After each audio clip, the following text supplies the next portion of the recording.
It's like a never-ending black hole of information. So it's like, oh, what about Bitcoin? What about Ethereum? What about Cardano? That makes sense. You don't know one nuance, and then people just jump on you for it. So you miss one nuance. Why don't we call out some scams? What are some things that what are some things that you would say like that's questionable? No, I that's literally putting me on the chopping block with crypto. It's like you say one wrong thing.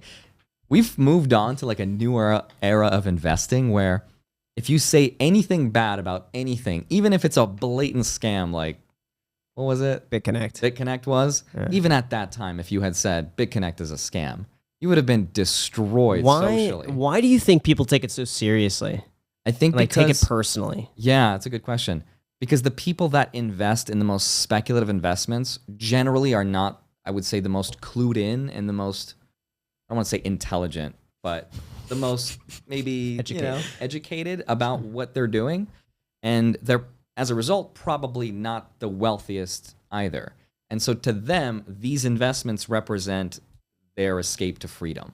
Like it's like don't get in the way between a mammal and its food. Like if you get in the way, you're going to get mauled. So it doesn't matter what you say about these investments. If you have nothing positive to say, just get out of the way and don't say it. Yeah. You know what it reminds me of a little bit? That the fact that you say anything negative could influence the price absolutely. Of that cryptocurrency. And because of that, it's costing them money. Right. So if I say I don't like this stock and the stock price goes down a cent, that's costing somebody something. Exactly. And that could be their livlivelihood, whether that's right or wrong. It's literally taking food off their table. Yeah. Yeah. If you hate on index funds, no one's like, oh, you know. Exactly. But here's the thing, like I talked so much crap about BitConnect back in the day. I got so much hate. And all of it. I remember one of my BitConnect videos was more dislikes than likes, which is like never happens on YouTube unless you really mess up. But I'm like, I'm right about this. At what point do you got to be like, I'm doing a public service. I'm protecting people because eventually I'm going to be right. At what can I save 100 people from investing in this thing and losing their money if in the short term it causes, some people to question their investment and get angry? Yeah, that's a really good question.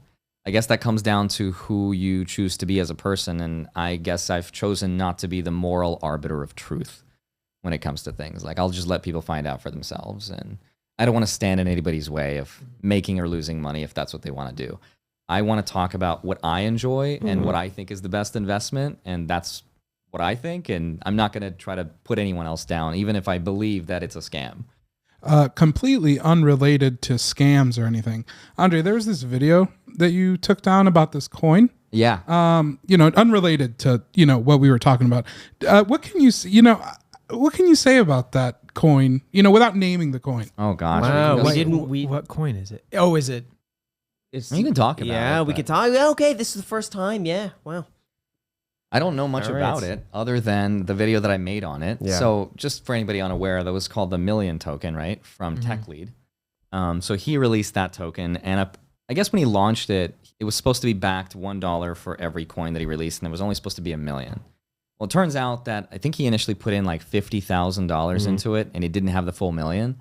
But by that point, when he was quote unquote exposed for not having done that, the project was so valuable that he could easily just liquidate his holdings and represent the $1 million one for one. So it was just more of like a political witch hunt, I guess. Right. Yeah. And so a creator, CoffeeZilla, made a video on TechLead.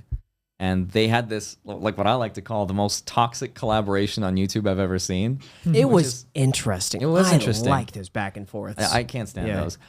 When they're just like back and forth arguing with each other, right? And it's so interesting because I feel like TechLead really got CoffeeZilla to play into his project. Like he played him like a fiddle. He really did this intentionally. Now, when I released my video and I saw CoffeeZilla release his, I was like, oh gosh, well, if it's true and if this project really is a scam, I should probably take my video down because I don't want anybody else to get hurt. And for doing that, I started to notice like my YouTube channel started to get negative comments and I'm like, what's going on? That's when I found out what was going on. And to this day, none of it makes any sense to me because even though I took my video down, TechLead and CoffeeZilla have made these videos back and forth with each other. Meanwhile, I take my video down. You have to remember, TechLead is making money off of his project. He's making money off of his videos. CoffeeZilla is making money off of TechLead's videos. They're having this toxic collaboration where they're both making money off of each other, and I'm the idiot in the middle that's not making money off of anything. And I'm just like, gosh, I should just take this video down because it doesn't make sense. I think the moral of the story is to keep the video up, because once the video's on YouTube, for the most part, it's up there. Somebody's downloaded it, somebody's reacted to it, somebody's responded to it. Well, somebody could find it. And then if you take it down, the immediate go-to is, what is he hiding? Right. Why did he have to take it Yeah. down? He wouldn't take it down if he didn't do something wrong. Right. And that's why I've always had this philosophy where if I post something up there, I'm going to keep it up. Right. And it's just because otherwise, if you take it down now, it's like, I'd rather. Generally, I agree with you. I took it down and I waited until Tech Lead made a response. That's what I said. I was like, I'll wait until the creator makes a response that makes sense. I'll put it back up. Tech Lead never really made a non-sarcastic response that I understood, because all of his videos are very sarcastic. So I watched all of his videos, but it didn't feel as though he addressed directly. It was like character assassinations back and forth. But what's interesting to me, though, is that after I made my community post explaining what happened, explaining my position, CoffeeZilla made a comment on my community post that's like, oh, well, good job. You made the right decision. And I'm like, oh, that's cool. And then I'm like, wait a minute. These two guys are giving each other so much toxic attention, and this project is getting so much attention, and CoffeeZilla is making money off of this project because they're making videos about each other. How is it my responsibility to take my video down? Meanwhile, he's making 5 or 6 videos on his million token. It just it's a double standard. It doesn't make any sense, because I have nothing to benefit from. CoffeeZilla's making money, Tech Lead's making money, and yet CoffeeZilla's like, oh, good job for taking it down. I'm like, wait a minute, should it be your responsibility to not make videos about this either, because you're giving it way more attention than my one video did? Well, I think the difference is that CoffeeZilla really called it out negatively. I think your video, from what I remember, was neutral. Yes. It wasn't positive. It wasn't negative. It was right in the middle. Right. And so people can interpret that however they like. They could interpret that positively, or they could just be, I'm not interested. Right. CoffeeZilla was very much on the side of, this is bad. This is negative. These are lies. Sure. But he's smart enough to know, and so is Tech Lead, and so is CoffeeZilla. They're both smart enough to know that regardless of what the message is, positive, negative, or neutral, the end result is that you're still bringing more attention to a project that CoffeeZilla otherwise believes is a scam. That's fair. I don't believe. Look, you're right. You bring more attention to it, but at the same time, I bet that the net change in people buying and selling Millionaire Token, considering CoffeeZilla making these videos, is probably fewer people. No. Or incorrect. You think so? I know so. That more people bought it after CoffeeZilla made his videos. Yes. But then again, wouldn't these people just be negligent? Doesn't matter. Or they go into it is just like, at least knowing that, like, hey, this is what's going on. Let me take a risk on it. The general rule of thumb for crypto, and this isn't always true, but it happens more often than you think, is that whenever a project is having negative publicity and negative attention, that's when people buy in more, because they see it as an opportunity. They're like, ooh, it's dipping. I should buy in now. And whenever somebody praises a project, and believe it or not, I've seen this on my own YouTube videos, whenever I say something is going to the moon or something is a really cool project, that same day the project will dip. And that's just because people assume, they're like, oh, well, if Andre found out about this, that means we're at the top, right? Now the public is talking about this.